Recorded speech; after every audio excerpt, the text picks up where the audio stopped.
আসছে। সে আমাদের কাউকে ছাড়বে না। এই গ্রামের কেউ বাঁচতে পারবে না। সে সে কাউকে ছাড়বে না।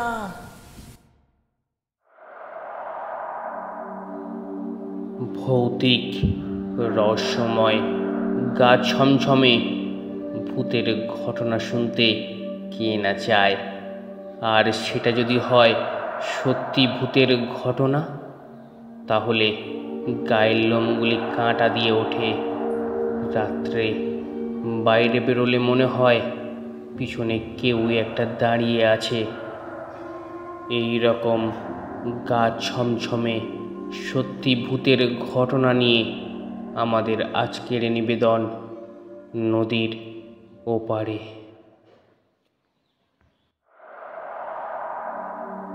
1957-58 সালে আমি দক্ষিণ কলকাতার একটা স্কুলে 1 বছর পড়াই। সেখানে আমার অনেক বন্ধু হয়েছিল। কয়েকজন বন্ধু ছিল বেড়াবার নেশা। প্রতি বছর পুজো আর বড়দিনের ছুটিতে ওরা 4-5 জন দল বেঁধে বেড়াতে যেত। সেবারে নতুন বছরে স্কুল খুলতে দেখি ওরা বেশ চুপচাপ। বেড়ানোর গল্পও করে না আর ছবিও দেখায় না। বেড়াবার কথা তুললেই ওর পানে চায় আর চুপ করে যায়। রীতিমতো ও রহস্য যাকে বলে। অবশেষে সন্ধ্যাবেলা আমার সবচেয়ে কাছের বন্ধুর বাড়িতে গেলাম। ঘটনাটি ও আমাকে বলল, তবে আমি ওর ভাষায় নিজের মতো করেই শোনালাম। আমরা কোথায় কোথায় যাব ভেবে শেষ অবধি বিহারের একটা নাম করা জায়গায় গেলাম। গিয়েই ধাক্কা খেলাম। এই প্রচণ্ড শীতে ওখানে লোকজন কম আসে। যারা আসে তারা দূরে থাকে।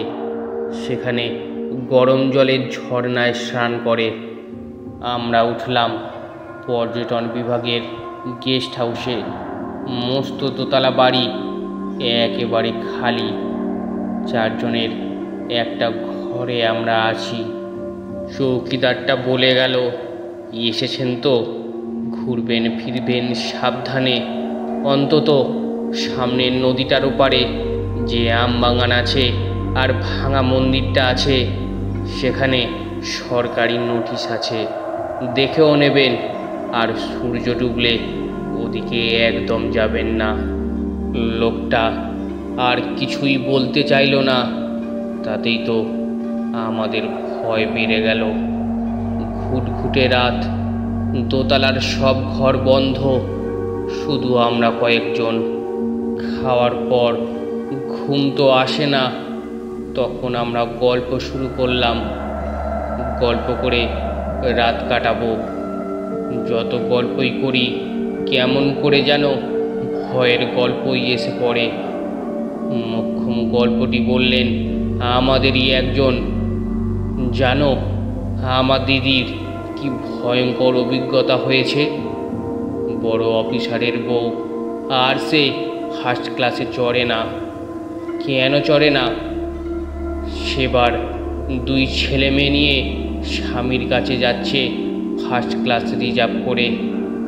বিড়িল স্টেশন ছাড়ে হঠাৎ একজন বৃদ্ধ ও অযত বলিষ্ঠ চেহারার লোক আর একটি যুবক বোরখা পরা একটি মেয়ের হাত ধরে টানতে টানতে এসে দামাদম দরজায় ধাক্কা মারে। মা, দরজা খোলো, বড় বিপদ। আমার দিদি বললেন, কি হয়েছে? বৃদ্ধ কেঁদে কেটে বলল, আমার মেয়ের বড় অসুখ, প্রায় অজ্ঞান বললে হয়। ওকে বড় হাসপাতালে নেব, তা কেউ দরজা খোলে না। দিদি দোনামোনা করছিলেন। ওরা বলল, শুধু মেয়েটাই শুয়ে থাকুক, আমরা অন্য কামরায় থাকব। এই দয়াটুকু করো মা, তোমার ছেলে মেয়ের মঙ্গল হবে। আল্লাহ তোমাকে অনেক আশীর্বাদ করবেন। দিদির মনটা গলে গেল। সত্যিই তো অমন অসুস্থ একটা মেয়ে। এরা বোধহয় বাপ আর ভাই হবে। উনি দরজা খুলে দিলেন। লোক দুটো মেয়েটিকে নিচের বার্থে শোয়ালো, কম্বল চাপা দিল।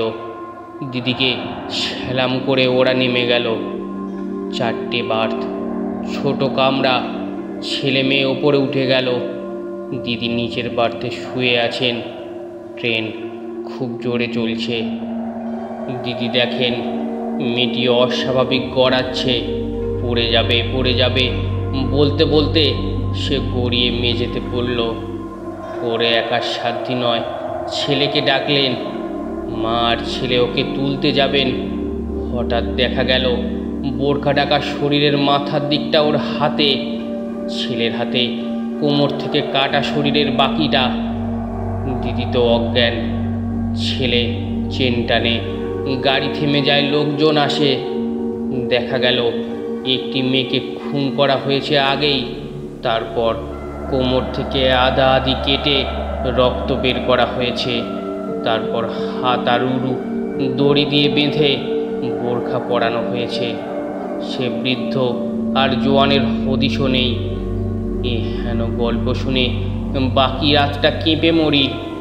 ঘুম তো হলো না, কোনো মতে সকাল হলে যেন বাঁচি। সকাল হতে আমরা বেরোলাম ঝর্ণাতলার সন্ধানে। গরম জলে স্নান করে বাজারে বসে গরম পুরি তরকারি পেট ভরে খেয়ে যেন বাঁচলাম। রেস্ট হাউসে ফিরেই লম্বা ঘুম, একেবারে বিকেল অবধি। বিকালে আমরা বেজায় সাহসী।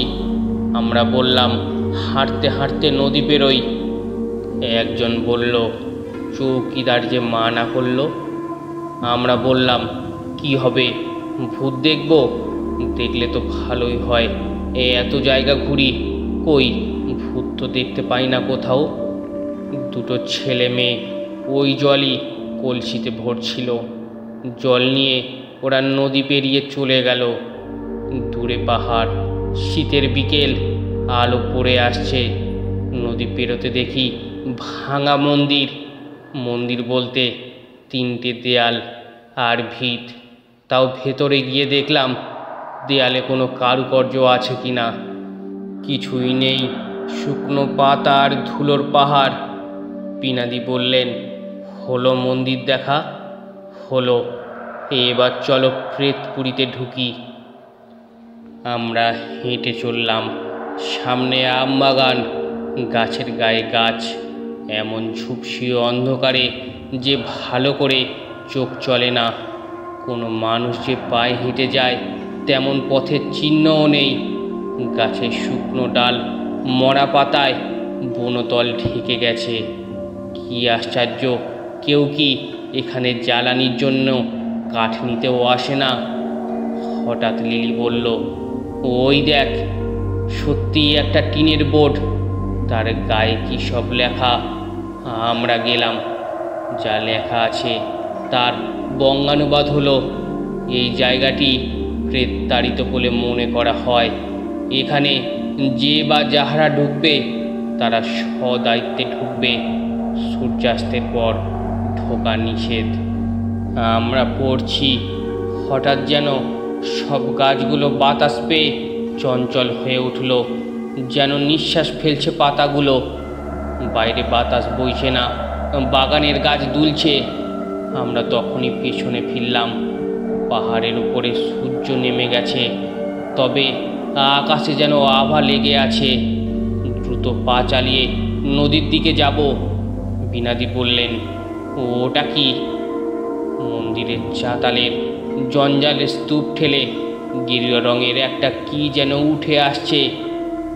ভয়ে আমরা পাথর। ধীরে ধীরে উঠে দাঁড়ালো ছেঁড়া গেরুয়া আলখাল্লা পরা একটা লোক। মাথায় জটা ঝুলছে, মুখ বোঝাই দাড়ি গোঁফ। সে কোথায় ছিল জানি না। ওই পাতার পাহাড়ের ওপরেই আমরা হেঁটেছি। আমরা থমকে দাঁড়িয়ে গেলাম। লোকটা হয়তো লম্বা, কিন্তু ও অত লম্বা মানুষ হয়? হঠাৎ ও হাত বাড়িয়ে আমাদের হাত নেড়ে ডাকতে থাকলো, আর আকাশ পানে মুখ তুলে হা হা করে হাসতে লাগলো। হাসিতে কোনো শব্দ নেই। হাসছে ও বীভৎস হাসি, হাত বাড়াচ্ছে, ডাকছে আঙুল দিয়ে। আম বাগানের গাছগুলো যেন ক্ষেপে উঠল। গাছগুলো ওর গায়ে আছড়াচ্ছে, বাতাস যেন চাবুক মারছে ওদের। লোকটা নেমে আসছে আমাদের দিকে, যেন ভেসে আসছে। আমরা প্রাণপণে দৌড় লাগালাম। সূর্য ডুবে গেছে, অন্ধকার নামছে। আমরা দৌড়াচ্ছি। নদী পেরিয়ে সেদিন কেমন করে রেন্ট হাউসে পৌঁছালাম তা আজও জানি না। তারপর বেদম বকুনি দিল চৌকিদার, যদি কিছু না থাকবে সরকার কেন নোটিশ দেবে? ওই বাগানের ফল কোনো পাখি বা বাদুড়েও খায় না। আর ওই মন্দির, কে জানে কি হবে এখন। এমন ভয় পেলাম আমরা সে রাতটা কাটিয়ে পরদিনেই চলে এলাম। আমবাগানে বা ঝড় বইল কেন? কাকে দেখলাম? পাগল, বোবা? জানি না, আজও জানি না। কিন্তু ভাবতে গেলেই ভয়ে শিউরে উঠি। গল্পটি কেমন লাগলো অবশ্যই কমেন্ট করে জানান। আর ভালো লাগলে চ্যানেলটি সাবস্ক্রাইব করে নিন। ধন্যবাদ।